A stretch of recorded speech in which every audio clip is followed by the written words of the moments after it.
Stage 18 should give the GC riders a bit of a breather before the final shootout for the yellow jersey in tomorrow's big mountain stage and Saturday's individual time trial. 171 kilometres on the flat between Tri-sur-Baïse and Pau, which the Tour is visiting for the 70th time. Perhaps a chance for two of the remaining sprinters, Arnaud DEMARE and Alexander Christophe, to finally break their duck in 2018. Well, ordinarily Peter Sagan would have been a hot favourite as well, but the world champion crashed heavily on stage 17, so he wouldn't have been at 100%. After a fast start to the day's action, 5 men got away. Mitchelton Scott pair Luke Durbridge and Matthew Heyman, Quick-Step's Nicky Terpstra, Thomas Bouda of Direct Energy and Guillaume van Kelsbroek of Wanty Group in there as well. There are a number of observers that argued that a strong breakaway might go all the way, but the peloton had other ideas, setting a pace to match the searing temperatures here in the southwest of France and keeping the break on a tight leash.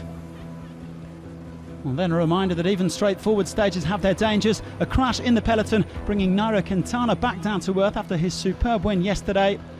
Luckily there was no major damage for the Colombian, although he did require some treatment from the medical car.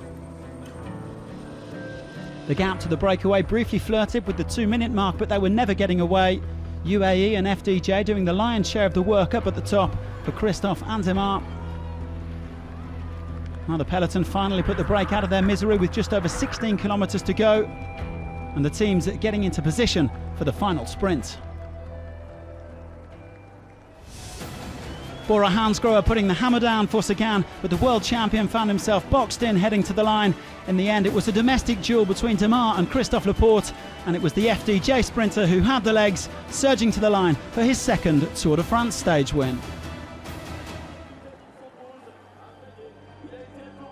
Well, this was also the first victory for a French team on this tour, a run that stretches back to 1930. It's been a tough week for DEMARE, who came perilously close to missing the time cuts in recent days, also involved in a Twitter spat with Andre Greipel. Redemption for the 26-year-old, who was promoted team leader in Thibaut Pinot's absence.